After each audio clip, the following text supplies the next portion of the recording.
ọ̀rọ̀ àgbà lẹ fẹ́ gbọ́, ọ̀rọ̀ àgbà la fẹ́ sọ, ẹ tẹ́tí sílẹ̀ kẹ́ gbọ́ ọ̀rọ̀ àgbà bí ó ṣẹ lówùúrọ̀ àṣẹ lọ́jọ́ alẹ́.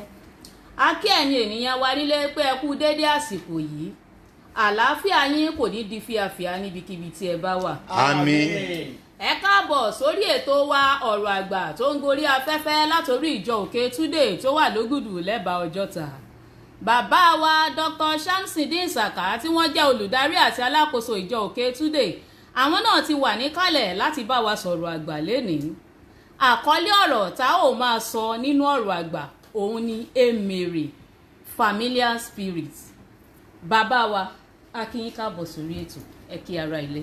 Ẹ ṣé púpọ̀ atọ́kùn. Èèyàn wá nínú ilé, àánú Ọlọ́run yóò máa bá yín gbé. Àmín. Ìbùkún Ọlọ́run kò ní fi yín sílẹ̀. Àmín. Àwọn tó yẹ kó ran ayé yín lọ́wọ́ wọn ò ní bá yín jà o. Àmín. Àwọn tó máa rán yín létí ìgbésẹ̀ tó yẹ kẹ́ gbé, àwọn tí wọ́n máa gbé yín dìde lọ síbi tí ògo yín gbé wà, Olúwa yóò gbé wọn Àmín. pàdé yín. Àmín. Ẹ kú wákàtí yìí, àánú Ọlọ́run kó máa bá yín gbé. Àmín. Ẹ̀mí mímọ́ tó ń túni sílẹ̀ kò ní fi yín sílẹ̀ o. Àmín. Ẹ̀mí mímọ́ tó ń bá ní wá oore ẹni níbi tó gbé wà, wọn ò ní fi yín sílẹ̀. Àmín. Ẹ̀mí Ọlọ́run kò ní fi ẹ́ sílẹ̀ o. Àmín. Ọ̀run á ṣe tiẹ̀. Àmín. Má gbàgbé ọmọ Ábúráhámù ni wá. Yes. Ẹ ṣé púpọ̀. Ẹ ṣé púpọ̀ bàbá wa nínú Olúwa. Àgbà kúkú dalẹ̀ bẹ́ẹ̀ làgbà ó sì dògbó. Àmín. Bàbá wa, kí ni wọ́n ń pè ní èmèrè? Tá a bá wo èmèrè tí ẹ sọ yẹn, ó jẹ́ nǹkan tí ó ti wà ní àtètèkọ́ṣe lẹ́yìn ìgbà tí èṣù ti kúrò ní ọ̀run, ni èmèrè ti jẹ́ ìkan nínú irinṣẹ́ Sátánì. Ṣùgbọ́n ní àárín ẹ̀ torí wípé Ọlọ́run ló ní gbogbo ẹ̀ fún Ọlọ́run, nínú wọn ni èmèrè wà. Ṣùgbọ́n Sátánì wá jagbà láti máa lò ó gbà fún Sátánì lọ́jọ́ náà lọ́hùn. Ọ̀rọ̀ ńlá ni mi ò rí lè tú tán, ṣùgbọ́n níwọ̀nba kékeré tí mo sọ yẹn ayé olóye. Ẹ ṣé púpọ̀ bàbá wa. Ẹ gẹ́gẹ́ bí ẹ ṣe sọ pé látara àwọn ẹ̀mí tó tẹ̀lé Sátánì ni. Oríṣi ẹ̀mí èmèrè mélòó ló wà, àbí ẹyọ kan náà ni ẹ̀mí èmèrè tó wà? Ẹ̀mí èmèrè tó wà, a ò lè nùkan dárúkọ ẹ̀ tán, ṣùgbọ́n èmèrè tó yé àwọn ènìyàn, èmèrè 3 péré ló yé àwọn ènìyàn. Ṣùgbọ́n tí a bá wá ń wo èmèrè, a fẹ́rẹ̀ lè sọ wípé gbogbo ẹ̀dá tọ́lọ́run dá ló ní ẹ̀mí èmèrè lára. Gbogbo ẹ̀dá tọ́lọ́run dá ló lẹ́mí èmèrè lára, ṣùgbọ́n wá pọ̀ jura wọn lọ ni. Bí so yìí nìyẹn, mo fẹ́ gé kúrú, ṣùgbọ́n 3 ló yé yín, 3 tó yé yín ẹ̀ máa sọ fún yín tí a bá débẹ̀. Ẹ ṣé bàbá wa nínú Olúwa. Àgbà kúkú dalẹ̀ gẹ́gẹ́ bí mo ṣe wí lẹ́ẹ̀kan. Bàbá, báwo gan ni ẹ̀mí èmèrè ṣe ń wọ ayé ènìyàn àti pé kí ni iṣẹ́ wọn gan nínú ayé? Ẹ̀mí èmèrè tàbí bó ṣe ń wọnú ayé, ṣe rí ẹ̀mí èmèrè, ó jẹ́ ẹ̀dá kan tó ti wà nínú ara, ẹ̀dá kan ni ẹ̀mí èmèrè. Ṣùgbọ́n bó ṣe ń wọnú ara ènìyàn gẹ́gẹ́ bí àpẹẹrẹ, Kristi Jésù lé àwọn ẹ̀mí búburú jáde lára arákùnrin kan, ó sì lé wọn lọ sínú ẹlẹ́dẹ̀. Láti inú ẹlẹ́dẹ̀ yìí tí wá wọnú ìsàlẹ̀ omi lọ, àwọn ẹ̀mí òkun lọ bá ń bẹ̀, wọn lọ dúró síbẹ̀. So èmèrè ó lè wọ ara ènìyàn níbi omi mímu, níbi oúnjẹ jíjẹ, níbi ìbániṣepọ̀, ibi ọ̀nàkọ́nà lèmèrè lè gbà wọnú ayé ènìyàn. So èmèrè lè wọlé ayé èèyàn ní oríṣiríṣi pattern. Tí ẹ bá ti ń jẹun, tí ẹ bá ti ń wọṣọ, tí ẹ bá ti ń báyàn ṣe pọ̀, èmèrè bá fẹ́ wọlé, ó fẹ́ wọlé nìyẹn. Nǹkan tí a ń pè ní èmèrè, ẹ̀mí lára àwọn ẹ̀mí tí ó ibi tó gbé yé yín sí, òun ni lára àwọn ẹ̀mí tó tẹ̀lé èṣù nígbà tí Ọlọ́run lé kúrò láyé. Ẹ ṣé púpọ̀ bàbá wa nínú Olúwa. ẹ sọ pé ẹ̀mí mèrè lè wọ ara yẹn láyé oríṣiríṣi ọ̀nà. yes. bọ̀tẹ́ tí ẹ̀mí mèrè bá wá wọ ara rẹ̀ irú àpẹẹrẹ wo lẹ́ni yẹn fi lè mọ̀ pé ó ní ẹ̀mí ìlara kí ni àwọn nǹkan tó máa rí bí àpẹẹrẹ. ṣẹ́rí mo ti sọ lẹ́ẹ̀kan pé gbogbo èèyàn tó wà láyé ló lémi rè yes. ló ní ẹ̀mí kan lára Yes. ẹ̀mí yìí ó lè di ẹ̀mí mèrè ó dẹ̀ lè di ẹ̀mí ohunkóhun ohun tó bá fún láyè láti ṣe now gẹ́gẹ́ bí àpẹẹrẹ báwo lè ọ ṣe máa mọ̀ ṣẹ́rí nígbà tí èèyàn máa àwọn ìwà ẹni tó ní ẹ̀mí mèrè nígbà mìíràn á yàtọ̀ sí ìwà tí gbogbo ènìyàn hù nípa nǹkan tó máa fẹ́ràn láti máa ṣe ó máa rí wípé òun burú ju bó ṣe yẹ lọ àwọn ẹlòmíín wọn á ló burú ju kinní kan ibì kan lọ ní ìfẹ́ dárúkọ àdúgbò ìṣeré á máa yàtọ̀. ṣé à le ṣùgbọ́n tó bá gbẹ̀mí emèrè tó dáa ìyẹn á wá máa ṣe gbogbo nǹkan tó lè ṣe tí èèyàn fi lè fẹ́ràn ẹ̀ tó bá rẹ́ni tó bá ní ìṣòro á gbé mọ́ra á ràn lọ́wọ́ ṣùgbọ́n tó bá rí àwọn tí ẹ̀mí búburú ẹ̀mí mèrè tó ti jẹ́ ẹ̀mí mèrè tẹ́yìn mọ̀ tí mo gbàgbọ́ wípé òun lè fẹ́ béèrè ṣé rí tó bá rí ọmọlàkejì ẹ̀ á dẹ̀ máa hùn pé kó ṣe ń kà á kàn máa hùn natural inú á máa dédé bí tó bá rí ẹnìkan tó bá ń ṣe nǹkan tó dáa inú á dédé máa bí so tó bá rí ẹnìkan tí nǹkan ẹ̀ bá ń da inú á dédé máa bí torí pé emèrè tẹ́yìn mọ̀ emèrè tẹ́yìn kọ́ lè sọ pé emèrè tó wá láti inú omi no àwọn emèrè pọ̀ lóríṣiríṣi ṣe tí ẹ̀mí ẹ̀ bá dàgbà nínú ẹlòmíì ó lè mú kí obìnrin kó pa ọkùnrin ó lè mú obìnrin kó gun pa ní physical life ẹ̀mí á bọ̀ lójú kò rí mọ̀ so ẹ̀mí búburú ni is a spirit of the body lára àwọn nǹkan tọ́lọ́run ti dá sí ayé wípé kó lè ṣe ìrànlọ́wọ́ kan fún àwa ènìyàn tóun fẹ́ dá ní èmìrè wà ṣùgbọ́n nígbà tí èṣù bá ti gbà á wọ́n yìí máa sọ pé àwọn kan máa ń gba owó olówó láti inú báǹkì yẹn sẹ́niyàn òrì tó ní tọ̀hún òrì rí owó ẹ̀ ṣùgbọ́n wọ́n ti hákà ẹ̀ you understand it now wọ́n á wá block the good side of it of woman being á block lọ́dọ̀ ẹ̀ the bad side ló wọn máa rí ǹjẹ́ mo pa àwọn kan wà tó bá ń pààyàn inú wọn á dẹ̀ máa dùn inú wọn máa ń dùn pé káwọn réèyàn pa táwọn bá pààyàn inú wọn máa dùn pé àwọn ti réèyàn mẹ́ta pa lẹ́nu ẹ̀wọ̀n àwọn kékeré yẹn ń sìn tí àwọn ẹ̀mí búburú yẹn wọnú wọn wọ́n á máa sọ pé wọ́n á máa cascos lọ́dọ̀ wa Nàìjíríà bí àwa ẹgbẹ́ ẹyẹ ẹgbẹ́ kínní àwọn ti pa mẹ́ta àwọn ti pa mẹ́rin 2 gay 1 4 gay 2 kínní kankan ṣẹ́ni ẹ̀mí búburú yẹn ló ń jẹ́ ẹ̀mí èmèrè tí ẹ̀yin mọ̀ tí ẹ̀yin dẹ̀ fẹ́ béèrè nípa ẹ̀ ṣùgbọ́n ẹ̀mí èmèrè ẹ̀mí Ọlọ́run wà nínú ẹ̀mí èmèrè. tó ń túmọ̀ sí pé ní tó dá wà nínú wọn eléyìí tí ò dá wà nínú wọn. it just that is a secret èyí tó dá wà nínú wọn èyí tó dá wà nínú wọn ṣùgbọ́n èyí tí ẹ̀yin fẹ́ béèrè tẹ́fẹ́ kí n ṣàlàyé ni èyí tí ò dá ẹrẹ́ lòmíì tó bá lóyún tí àwọn alágbára èmèrè yìí bá wò báyìí wọn á dẹ̀ gbóyún oyún bẹ̀ wọ́n á pa kádàrá ọmọ yẹn dà láti inú oyún ọmọ yẹn á délé ayé tó wọ́n á máa ṣe rọ̀ndọ̀rọ̀ndọ̀ tí ẹ bá rí ẹni tí ẹ̀mí mèrè wà tó lágbára tó wà lára ẹ̀ á wo ènìyàn báyìí á dẹ̀ ní kó máa mutí ẹ̀ tí obìnrin míì tó kọrin máa kọ ọkùnrin á dẹ̀ máa mutí gbogbo ayé ọkùnrin á dẹ̀ bàjẹ́ pátápátá nítorí agbára èmèrè tó wà lára ọkùnrin ayé àbàjẹ́ tí wọ́n dẹ̀ gbọ́kùnrin wọn náà ní obìnrin ayé àbàjẹ́ now agbára èmèrè ó ní í ṣe pẹ̀lú spirit of the success of a person ó ní í ṣe pẹ̀lú oríire ẹnikẹ́ni anything that will give the other person joy is an instrument of Satan so once he come into your life once he take possession of your life it's like when Jesus come to your life you become a new thing new person yes. Now the old things will pass away yes. But the old thing to pass away yeah, that is the demon and the devil whatever we call demon or devil that is in you is cast away now tó o bá tí ì mọ Ọlọ́run nǹkan tí wọ́n máa rí á yàtọ̀ nǹkan tí wọ́n máa rí àwọn nǹkan bí kò ṣe èèyàn níkà bí kéèyàn bínú ẹlòmíì lẹ́nu níbi iṣẹ́ akọ̀dédé hate ẹnì kejì ìgbà tẹ́ni yẹn sì wà ní òkùnkùn ní ẹni tó a kàn máa wò yọ báyìí a máa wò báyìí pé jẹ́kì fìyà jẹ ẹlẹ́lòmíì nínú ọ́fíìsì kò sí nǹkan tó ń ṣẹlẹ̀ o ṣùgbọ́n ó ṣàmà kẹ́kẹ́ ní ìṣá kó ṣàfìyà jẹ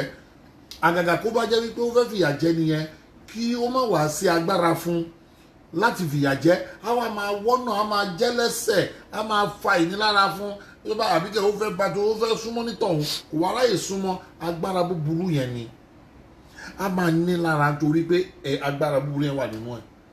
bàbá wa èèyàn kan ń béèrè lórí ẹ̀rọ ó ní ṣé èmèrè àti àjẹ́ ìkan náà ni wọ́n. ṣé rí èmèrè àti àjẹ́ bọ́n ṣe béèrè bẹ́ẹ̀ ni yẹn ṣe béèrè èmèrè àti àjẹ́ wọ́n súnmọ́ra wọn ni ṣùgbọ́n operation wọn ó yàtọ̀ síra wọn gẹ́gẹ́ bí a ṣe máa rí iṣẹ́ tí flower ń ṣe flower anyhow tó bá fi ṣe pọpọ wàá jẹ pọpọ bá fi ṣe bread àjẹ búrẹ́dì tó bá fi ṣe kíni so iṣẹ́ operation wọn operationary system wọn òun ló yàtọ̀ kí ni mo sọ pé yàtọ̀ operational system wọn ó yàtọ̀ now tó bá jẹ́ pé àwọn èmèrè míì wà inú omi ni wọ́n ti ń ṣiṣẹ́ lọ́ ti ń operate wọn ò lè operate lórí ilẹ̀ àwọn míì ìdí ọ̀gẹ̀dẹ̀ lọ́ ti ń ṣiṣẹ́ wọn ò lè operate láàárín ìgboro wọn ò lè lọ operate nísàlẹ̀ omi àwọn ẹlòmíì wà ìsàlẹ̀ omi lọ́ máa ń wà àwọn ẹlòmíì orí omi lọ́ máa ń wà tẹ́ bá ń wo agbára èmèrè ó depend lórí ibi tó gbé ṣiṣẹ́ náà àwọn ẹlòmíì ìdẹ̀rẹ̀ tó jẹ́ agbára èmèrè tó jẹ́ agbára àjẹ́ tó fẹ́ fi tẹ́nìyẹn ń béèrè pé bí yóò wọnú ẹ̀yẹn náà ó lè àwọn yẹn máa ń di ẹyẹ wọn á dẹ̀ máa wà lórí igi you can understand that àwọn tó di ẹyẹ tó máa ń wà lórí igi now àwọn operation wọn yàtọ̀ sí àwọn tó kàn máa di èèyàn afẹ́fẹ́ èèyàn wọ́n lè wà nídìí ọ̀gẹ̀dẹ̀ now àwọn tó máa turn tó lè wọnú ìsàlẹ̀ omi tó máa ti máa ṣe meeting system wọn rí pé operation wọn yàtọ̀ gbogbo wa la máa ń jẹun kínú kún sample tí mo lè ṣe nìyẹn now the way tí Yorùbá máa fi prepare oúnjẹ wọ́n ti sí the way tí India máa fi prepare oúnjẹ náà dẹ̀ ni and at the end of the day wàá rí pé oúnjẹ kankan náà ojú oúnjẹ kan náà lọ́jọ́ ń jẹ so what am I saying is that èmèrè ń pààyàn èmèrè ń bàtìyàn jẹ́ èmèrè ń ènìyàn á fi orí ènìyàn á fi tọrẹ fún ẹlòmíì now tó ti rí gbogbo tó ti rí bẹ́ẹ̀ yẹn bákan náà ni àjẹ́ lè gba oore ẹ̀gbọ́n kó gbé fábúrò ó lè gbóore àbúrò kó gbé fẹ́gbọ́n on a physical level à ń rírú ẹ̀ tó ń ṣẹlẹ̀ tó jẹ́ wípé èèyàn máa kàn fẹ́ gbé ẹni tó wù fẹ́ràn rèé ẹni tó lè fẹ́ràn rèé even ní post tó nínú níbi iṣẹ́ náà níbi iṣẹ́ yẹn ẹlòmíì ó lè á ṣe dáadáa unlike èèyàn ẹlòmíì adé hate èèyàn so ẹni pẹ́ lòmíì téèyàn kan bá ń ṣe nǹkan rí inú àdèdè máa bí wọn ò jọ ní nǹkan kan pọ̀ ó kàn rí pé ní í ṣe nǹkan rí àbẹ́ni ń wọṣọ tó dáa adé máa bínú ẹ̀ ẹlòmíì ó torí pé nìkan gun mọ́tò tó dáa adé máa bínú ẹ̀ lára step of èmèrè ni tẹ́ bá rí ẹlòmíì tó jẹ́ pé ó máa ń ṣe ìlara is a step of ẹgbẹ́ ẹlẹ́gbẹ̀mí akọ̀dé sọ fún ẹ pé ó lágbára gan o báwo ló ṣe mọ̀ pé ó lágbára bóun ò bá ti dán ẹ wò. báwo ló ṣe mọ̀ pé ó lágbára láì jẹ́ yóò bá dán wò ó ti gbé nǹkan kan ó ti gbé wò ó ti lo nǹkan kan fún tí nǹkan yẹn ò rán. now ẹ rí i pé tí ẹ bá wo agbára tí èmèrè ní ilé ayé àwọn ènìyàn ni wọ́n lágbára láti dàrú ṣùgbọ́n fún ẹnikẹ́ni tó bá ní ìgbẹ́kẹ̀lé nínú Ọlọ́run tó dẹ̀ súnmọ́ àdúrà á ṣòro fún wọn because the cover of God will be there. Oh, yes. We know Jezebel is a witchcraft. He want to destroy Elijah, the man of God, but pẹ̀lú agbára ẹ̀yẹ kò lè ráyè penetrate ẹ̀ but ó lè mobilize on a physical base according to the power he received as a wife of the king láti dáyé ẹnìyẹn rú but nítorí wípé ẹnìyẹn ní àdúrà ó ní ààwẹ̀ ó jẹ́ ẹni Ọlọ́run so the secret is this bó ṣe fẹ́ súnmọ́ Ọlọ́run but when you are talking about èmèrè ní ìṣe ló máa yọ oyún ara ẹ̀ jẹ a máa lóyún wọ́n ṣe ra wọn a máa yọ oyún ara ẹ̀ tó ní á dẹ̀ máa yọ jẹ. kò ní wù pé kó lọ́mọ ilé ayé. kò wọ́n ní kó lọ́mọ ilé ayé. láìsí adìyẹ tí ń fọ ẹyin mu.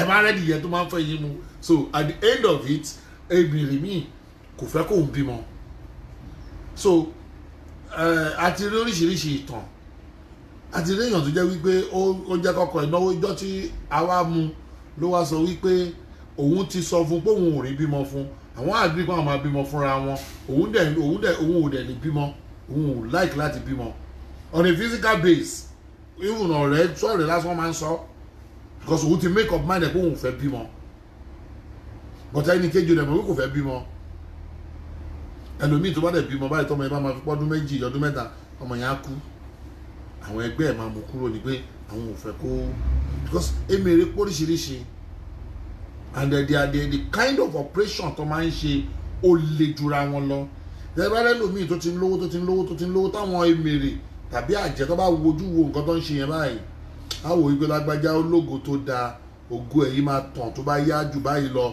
wọn á dẹ̀ wọnú ògo yẹn wọn á dẹ̀ bà ògo yẹn jẹ́ ẹ̀wá rẹ̀ tó ti ń ní nǹkan lọ́wọ́ kò ní ní nǹkan mọ́ ẹ̀rẹ́ tó ti ń lówó kò ní lówó mọ́ ẹ̀rẹ́ ni tó jẹ́ wípé nígbà tó sick wọ́n lè kú èmi ìdẹ̀ríkẹ̀ wọ́n á kàn máa mu ẹ̀jẹ̀ ara ẹ̀ díẹ̀díẹ̀ á máa gbẹ á lóun lo oògùn wọ́n á lo oògùn ìbá lo oògùn gbogbo ní kò ní kí ló kò ṣiṣẹ́ kò ní rí ibìkan wọ̀ lára ẹ̀ náà ni kò ní ṣe kí ni kò ní rí ibìkan wọ̀ lára rẹ̀ wọ́n á gbé káàkiri kò ní rí ibi wọ̀ ni now it's just like àwọn Yorùbá máa ń sọ pé Ọlọ́run má jẹ́ káyé mú wa àmín àmín ṣẹ́rí ẹni táyé bá mú wọ́n á lo gbogbo oògùn fún kò ní gbọ́ it's just like a case one time ago ẹni tó ń ṣe àjẹ́ ni àjẹ́ yìí ó jẹ́ ọmọ bíbí inú ẹ̀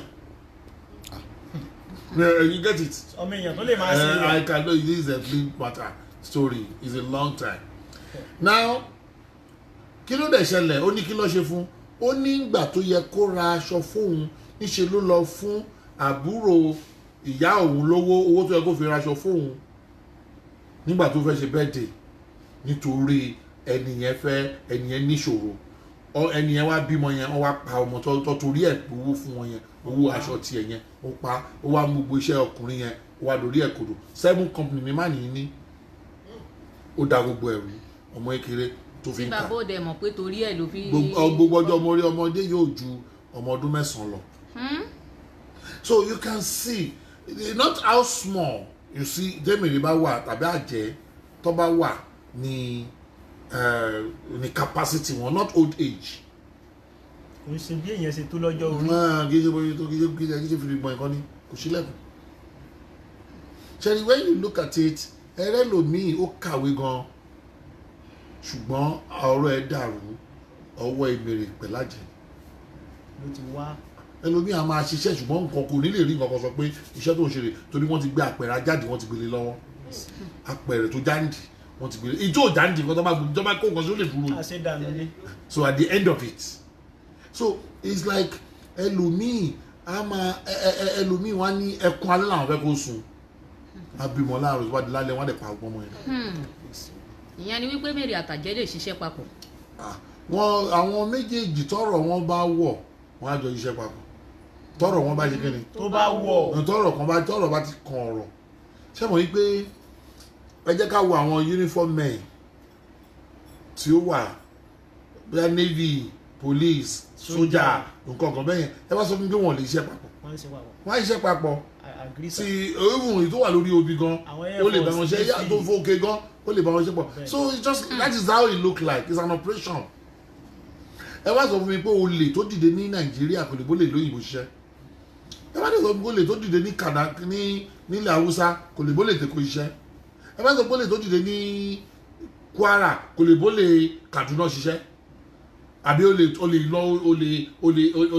bòmí so it's just like it's an operation ẹ máa sọ fún accountant ti Nàìjíríà kò lè bá accountant ti London ṣiṣẹ́ pọ̀ wọ́n á ṣiṣẹ́ pọ̀ ọ̀rọ̀ wọn á dẹ̀ wọ̀ doctor tó wà nílùú òyìnbó pẹ̀lú doctor tó wà Nàìjíríà tó bá jọ sọ̀rọ̀ ọ̀rọ̀ wọn máa jọ iṣẹ́ pọ̀ that is how the emèrè or àjẹ́ tí gbogbo wọn ṣe rí nìyẹn they can operate kódà ìgbẹ́ pé àwọn tó máa ń ṣe oúnjẹ sọ̀rọ̀ bí yẹn ń sìn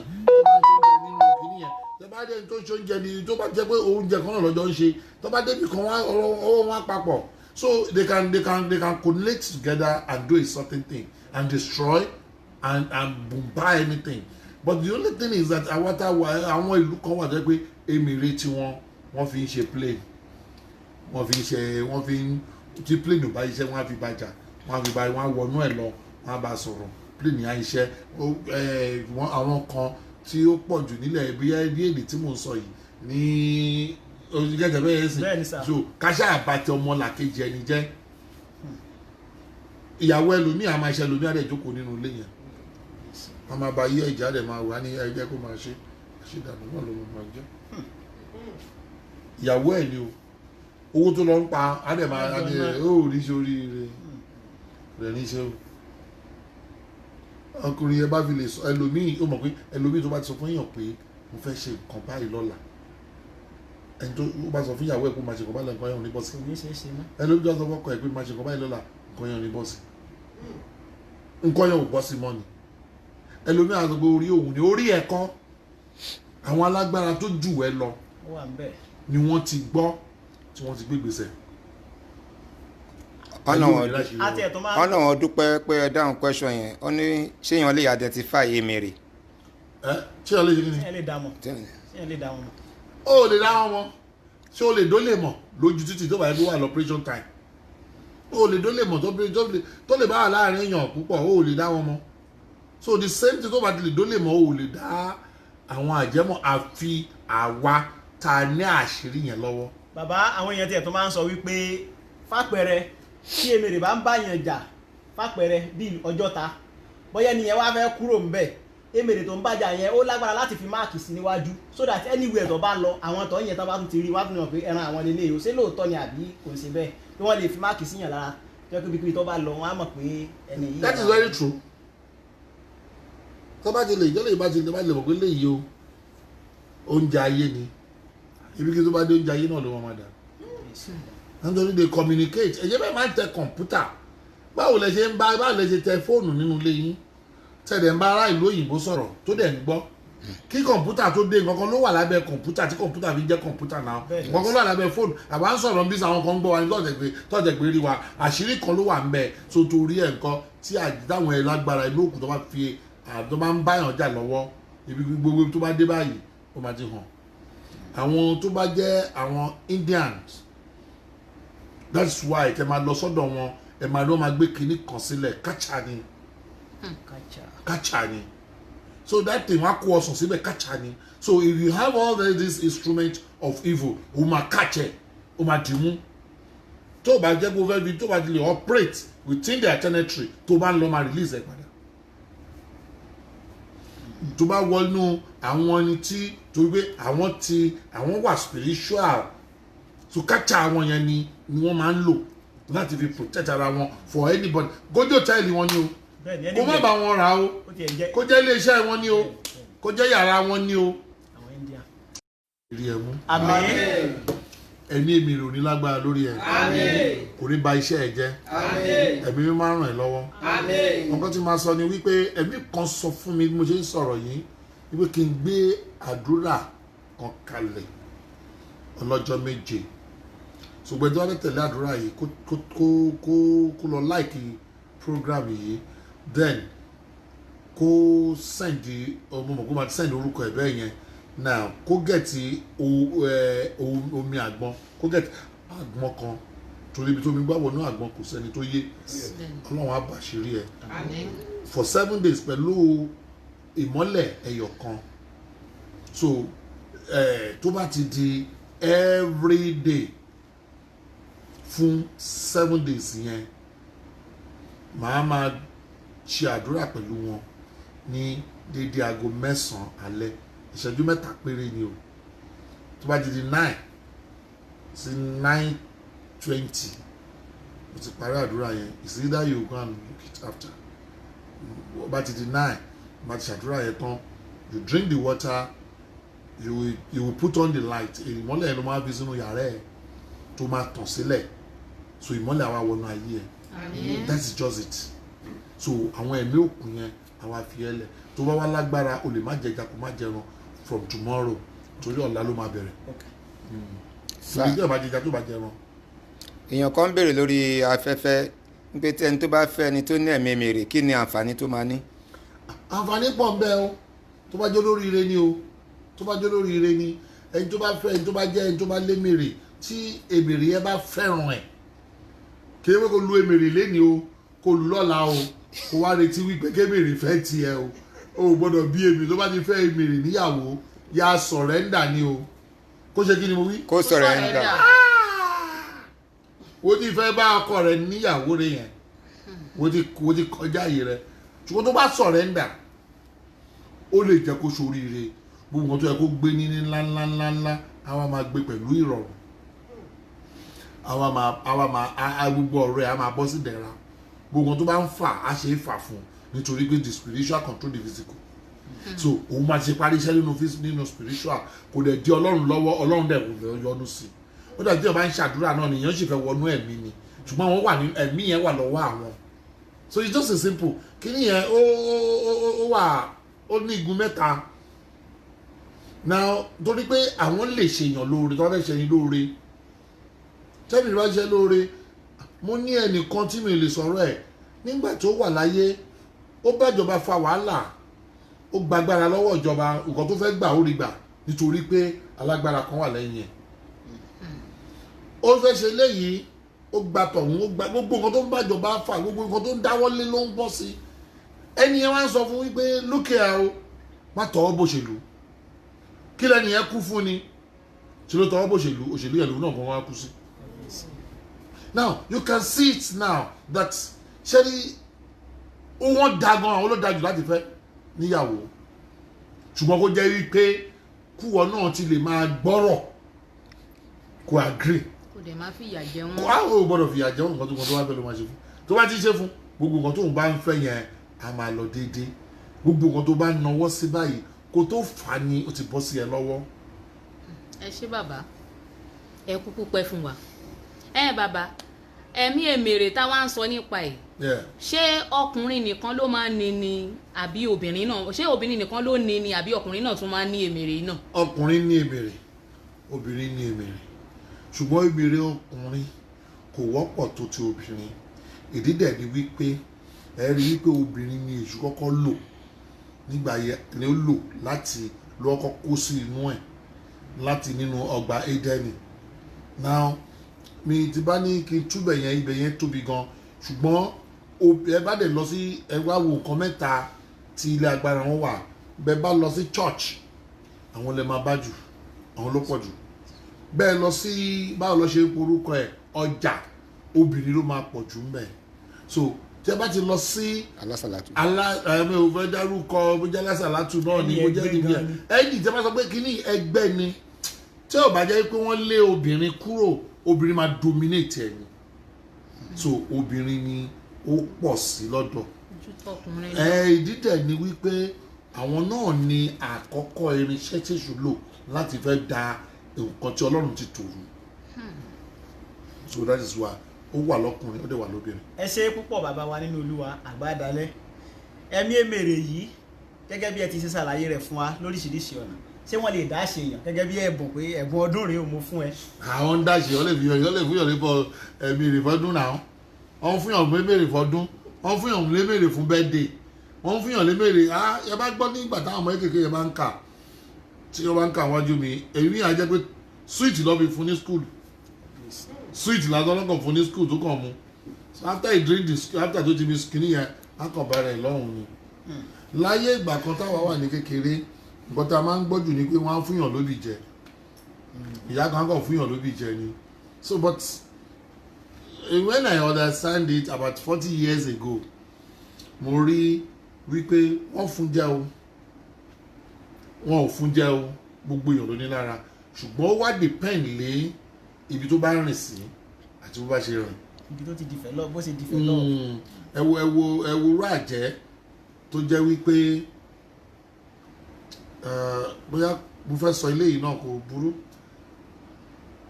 tó bẹ́mi fà nígbà tí mo wà ní kékeré ó jẹ́ ìyàwó bàbá tó bí mi lọ́mọ báwo ló ṣe gba àjẹ́ yẹn ni mo fẹ́ ṣàlàyé.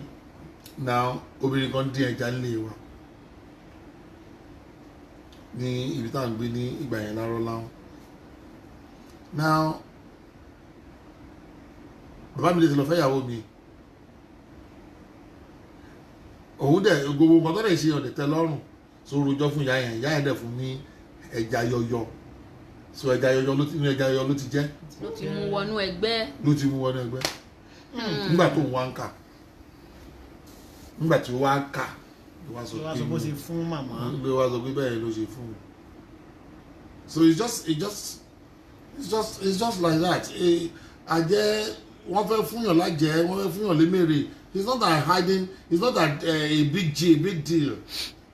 Ó dàbí ẹni tó fẹ́ yìnbọn fúnyàn kò kì í ṣe big deal kan kì í bọ́ mọ́lẹ̀ yàn fún ó tán tó bá yẹ ẹ́. Bọ́ bàbá gẹ́gẹ́ bí ènìyàn tí kò wù láti gba ẹ̀mí yìí, ṣùgbọ́n tí kò dẹ̀ mẹ́ni tó fẹ́ fi fún òun, kí ni irú ìgbésẹ̀ téèyàn lè máa ṣe láti lè protect ara rẹ̀, láti lè bóyá wọ́n fẹ́ fún yàn bọ́n ti ẹ̀fẹ̀ fún yàn láti lè má wọlé. Láti má wọlé. Yes. Okay. Now the point is this: tó o bá jẹ́ ẹni tó ń gba àwẹ̀ tó ò jẹja tó ò jẹran, ó hard fún èèyàn kó fún ẹ ní ẹ̀mí tó ò fẹ́. Okay. Tó bá jẹ́ ẹni tó máa ń gba àwẹ̀ yẹn. Now tó bá jẹ́ ẹni tó máa ń gba àwẹ̀ natural àwẹ̀, ó máa hard. Tó bá jẹ́ ẹni tó ní ọ̀pọ̀ àkókò fún Ọlọ́run láti fi ṣàdúrà, ó máa hard kí wọ́n tó lè fún ẹ, because the angel that is guiding you, they are holy. Okay. Ó dàbí ẹni tí ẹni tó lọ ń tajà ní garage. I'm sorry for everybody who will just take me on the other side. Ẹni tó ń tajà nínú garage, kẹwo character tí ọmọ ẹ máa ní táwọn ọmọ ẹ lè ń bá lọ bẹ̀. Tó wà nínú jójá lákọ̀wé tó wà nínú ilé. Máa yàtọ̀ síra wọn. So it's just like that. So bá a ṣe rìn láàkó ni, bá a ṣe kí ni. Bá a ṣe rìn láàkó ni. No, that is the language. Wọ́n fẹ́ dúró níbẹ̀ yẹn, ẹ sọ nípa Facebook wa, kẹ sọ fún wọn kẹ́dẹ̀, but ní every 9 o'clock ní alẹ́ for láti ọ̀la lọ, you can just call my number. I'm going to ìgbà tí bá ti ṣe prayer nìyẹn, tí bá ti ṣe prayer máa ti fi sínú Facebook, and mo kàn fẹ́ gbàdúrà wípé kí àwọn agbára ìbèrè kó má lágbára lórí ẹ. Àmín. So it's just my point, but the secret is this: fight a good fight. Ìjà tó ní ẹ̀tọ́, that is, you have to be a person of God. You have to run to God, the maker of the world, the King of Kings, the Alpha and Omega, the beginning and the end, the one that created water and everything in the world. Believe in him, you will never regret. He's the God of Abraham, Isaac, Jacob. My faith, don't forget, is peace in religion. I love you, and God love you. I love you to be a Christian. I love you to be a Muslim. I want you to be a person of God and hate nobody. When you hate people, that is an instrument of Satan. You are praying, and at the same time, you hate someone.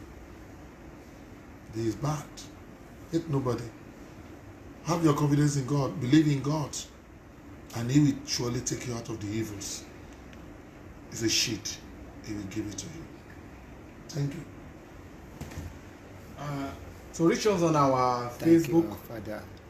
Thank you, our Father in the Lord, for the word of encouragement. I believe this is our life.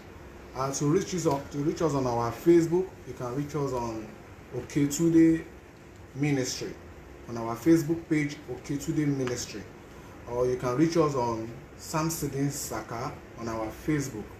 To reach us on our Instagram, reach us on Oketude_ministry on our Instagram, Oketude_ministry. To reach us on YouTube, you can reach us on Dr. Samsidin Saka or Oketude Ministry. And please, I would like you to subscribe to our YouTube channel to see more of our video, and I believe we'll get to even see more of us to know what the ministry is talking about. And to reach us on our email, you can reach us on oketude2006@yahoo.com. I repeat once more, oketude2006@yahoo.com. Our website, you can Google our website or check us more on our website on www.oketudeministry.org. www.oketudechurch.org.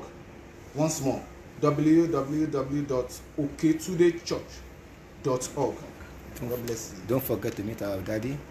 Don't forget to drop your prayer request, to drop what you know, your questions that you know that you want to ask concerning this program. I believe you get to know more about it and you get to receive your answer. 9 o'clock prayer. Also. Our 9 o'clock prayer will be tonight.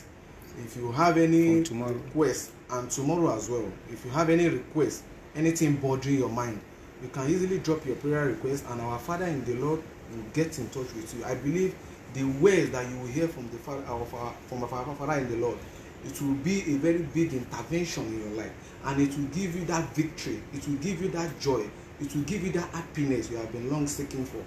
God bless you.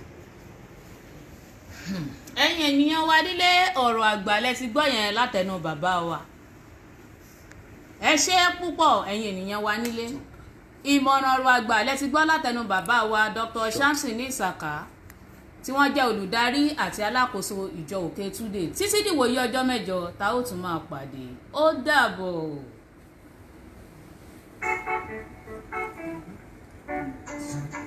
I'm available to 1 hour. 45.